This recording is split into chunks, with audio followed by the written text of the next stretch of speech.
Hey G, welcome back. Just a quick video response to edt1138's Top 3 Tuesday. Questions brought to you by okchief420.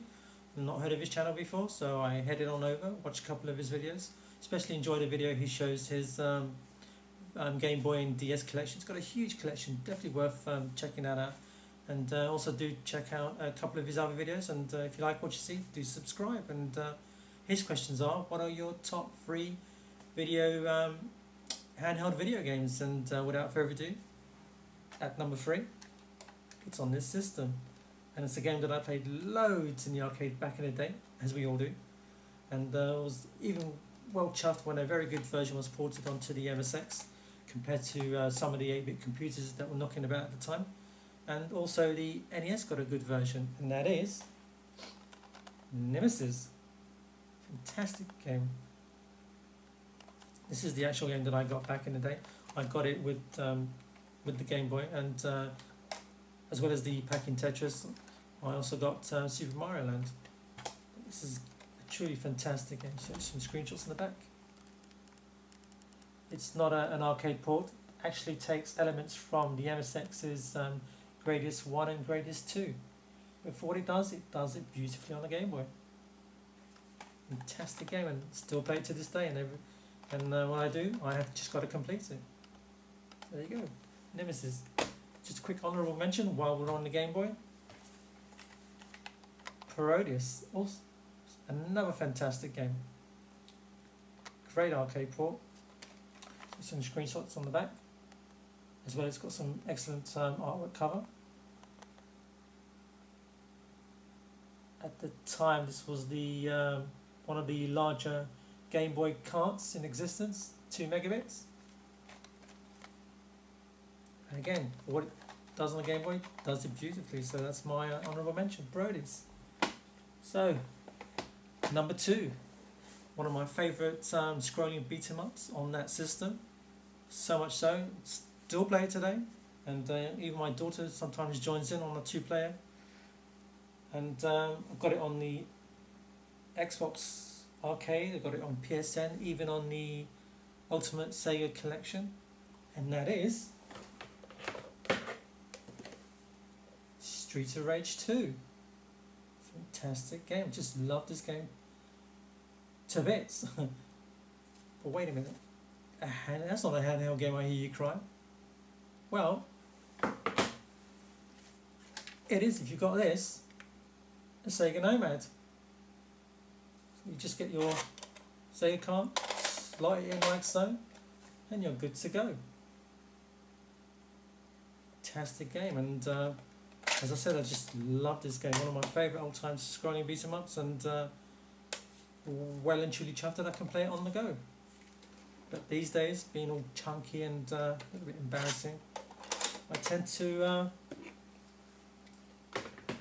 just basically use this, which is the Blaze Mega Drive handheld. It's known as the Gopher, don't ask. And comes with 15 pre-installed games, but not with but doesn't include. But Streets of Rage isn't one of them, so I've got to get the ROM, put it on the SD card, and slot it in like so. I'm good to go. And there you have it. There is a new model coming out sometime in October. It's bluish, and this time it's going to have 80 games pre-installed, and the Streets ratios will be built in. So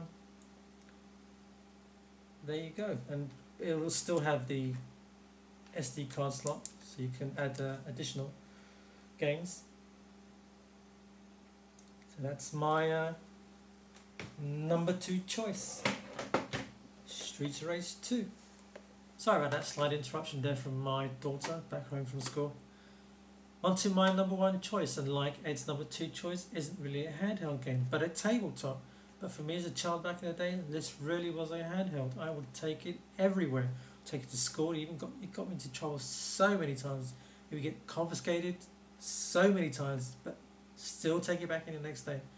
Take it to friend's house, relatives, and a couple times it came with me to Portugal. It just holds so many memories, and that is Grandstand's Firefox F7. Fantastic tabletop. This was also released in the States by Radio Shack. It was called Astro Thunder. Same game, everything, casing. Just you'll see the name change. And apart from my Frogger and Amador, this is one game tabletop I could never part with. Truly awesome tabletop, and at some point I'm hoping to get another one so I can have it on display. I got this at Christmas, not this actual handheld, but the original one has since long gone. I got it at Christmas. I knew I was going to get it for Christmas because I did ask for it, and come Christmas Eve I just couldn't wait to get my hands on this. So as soon as everybody had gone to bed, I'd sneak out of my room, grab this from under the tree, take it to my room, open it, played it, and good thing about it, it has two speakers on the side which both can be muted, so I didn't wake up the parents while playing it, and even clocked it on that very night, Christmas Eve, and once I was done with it, back in the box, wrapped it up as well as I could, and placed it back under the tree before anybody would find out. And of course they did, and again it was confiscated for a couple of hours as punishment, but once the ban was lifted I was back on it again. So yeah, fantastic tabletop, and it has 5 screens. I'll actually show you the first screen. Just turn it up. It's noisy, and you can actually play it as a handheld. Just press start,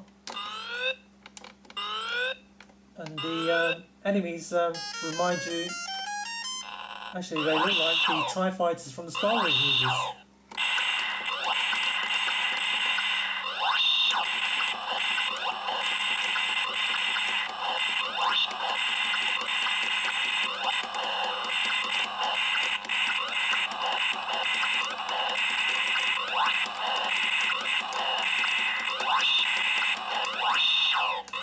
So there you go.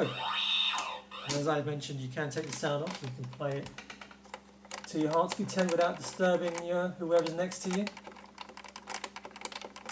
That is running out there. This is just a fantastic tabletop. But there you go. That is my #1 choice.